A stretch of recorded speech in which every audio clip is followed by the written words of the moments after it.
Good evening. This is something new I wanted to try, and I think will be best if I do try some variety of content, especially things I know I enjoy and know others will enjoy too. Welcome to my history video, the first of this possible series. I decided that the first tank I wanted to talk about would be special, and mostly unknown, VK-3001. Don't be turned off by the name, and don't feel too confused. That is the German designation the Reich gave this tank project during the early conquest of Europe. For this video, I'll just be calling it the Proto-Tiger.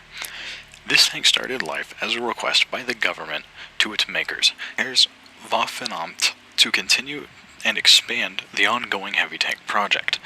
The previous tanks, the DW-1 and 2, were quite the tanks, and thus showed that heavy tanks were viable for armored warfare, proving to the Reich that they would be worthwhile investments. From this, the DW tanks were used as a basis and even had elements pulled to be used on the Proto-Tiger. The Proto-Tiger would go on to gain its armament, armor layout, hull design, and the internal layout from the previous DW tanks. From 1938 to 1939, advancements were being made and new components were added to the tank, those being a new engine from Maybach and new suspension.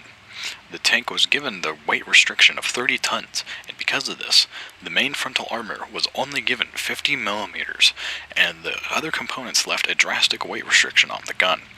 The designers knew they could not fit anything bigger into the tank without going over the weight limit and causing issues. So, the Proto-Tiger was fitted with a short 75mm cannon. Going forward into this series, I do want to note, when I mean short, medium, or long, I classify the different types of weapons used as either short, medium, or long. This was a short gun, and I will show that the Panzer IV series had a medium, while the Panther I consider having a long-sized gun. The year is 1939, November. Orders are given to two different companies, one to provide hulls and superstructures, while the other would put the parts together.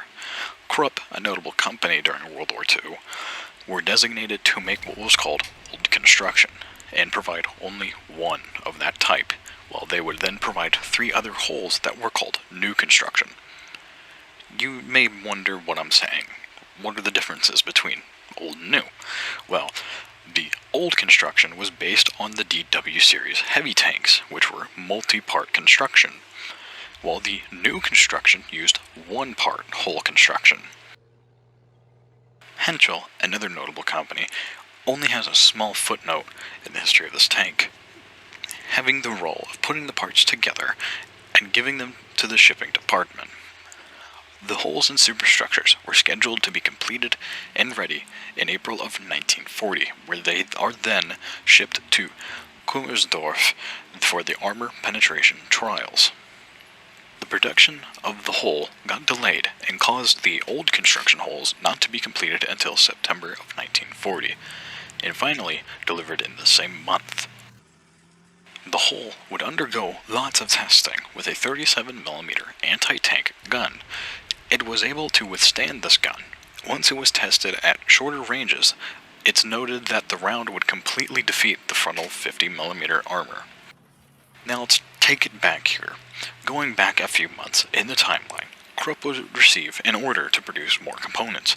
This time, they were tasked with making components for a total of 8 vehicles, this already including the 3 previously ordered. They expected these new tanks to be delivered through July of 1941 and October of 1941, with the contract of the turret being signed in the latter of the year 1940 and expected to be delivered in 1942. Everything was going fine for this tank and the subsequent project. All 8 had been completed and tests were conducted, but Krupp would be hit with the notice that the Army could not guarantee more orders of the Proto-Tiger. The reason the Army was pulling their hands away from the Proto-Tiger was due to the VK-3001 project being cancelled. Its cancellation was caused by outside factors. The big reason was other panzers and their production were prioritized and diverted materials to the other current productions. this taking place in September of 1940. The last completed hull would arrive at Henschel's factory in November of 1941, with the turret following in January of 1942. Worker shortages at the Henschel plant caused doubt and concerns of delay. Because of this, Va-Proof 6 had instructed Henschel to only build 4 of the vehicles, and 2 would be completed in March 1942, while the others would follow up in a slow state in April. The completion of these 4 vehicles would be seen as a future endeavor, but because of delays and lowering priority of the project, it was never fully completed. In this image you can see the completed Tiger I, the far-off successor of the Prototiger. This image was taken at the Henschel factory in May of 1942 and shows the third to-be-completed Prototiger. The Prototiger suffered after 1940, as it was put on the back burner and replaced with newer projects and newer tanks. But we will get into that very soon. Some were either not completed or were reused entirely for another tank, mainly a tank destroyer and bunker buster, the Sturra Mill. The Reich declared war on the USSR, and from the battles with the superior T-34 and KV-1 series tanks, new tanks had to be developed. In 1942, the Reich terminated all other heavy tank projects, with their focus on the Tiger tank. For this, as mentioned prior, Henschel would only be told to complete the remaining 4 Proto-Tigers. Those that were completed were only used for training purposes.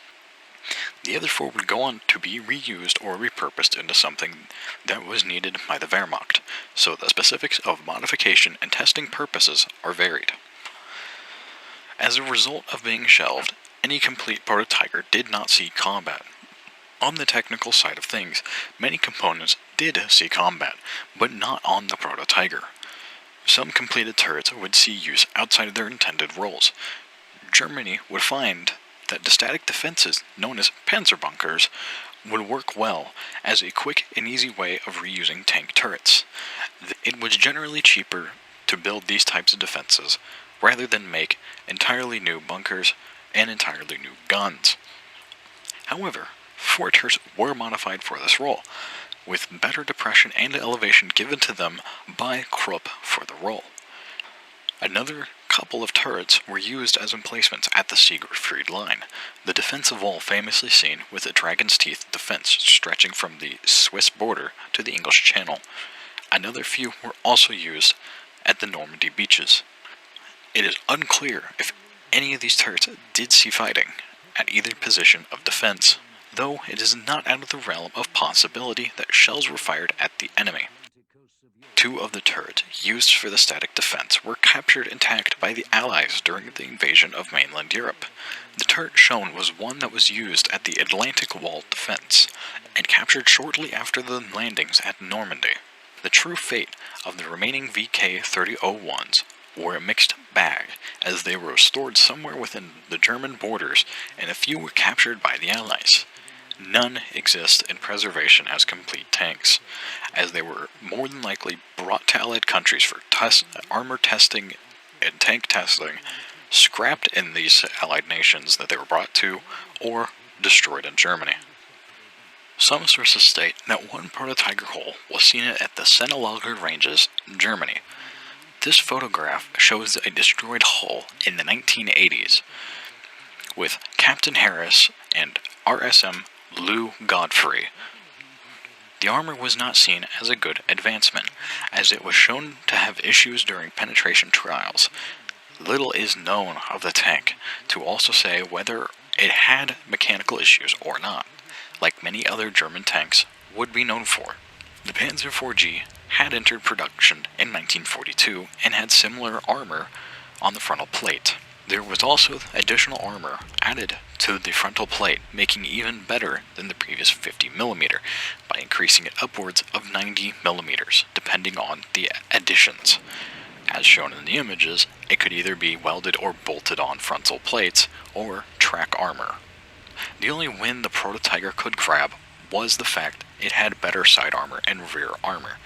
though it was heavier and made it insignificant in comparison to the Panzer IV-G.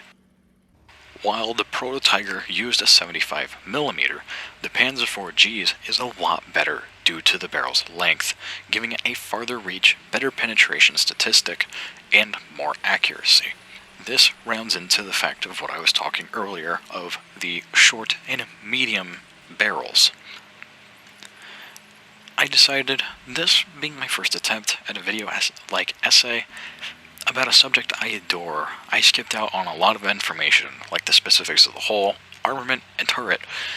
If you would like to know more, I very much implore you to go visit the incredible Tank Encyclopedia, where they do incredible digging for this information and make sure everything is as correct as it can be. I use Tank Encyclopedia as my main source of information, as they are very reliable.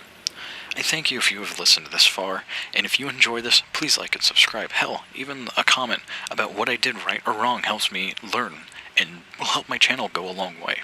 So, thank you very much for watching and listening. If you learned something new, tell me. If there's some things I, again, missed out on or got wrong, tell me.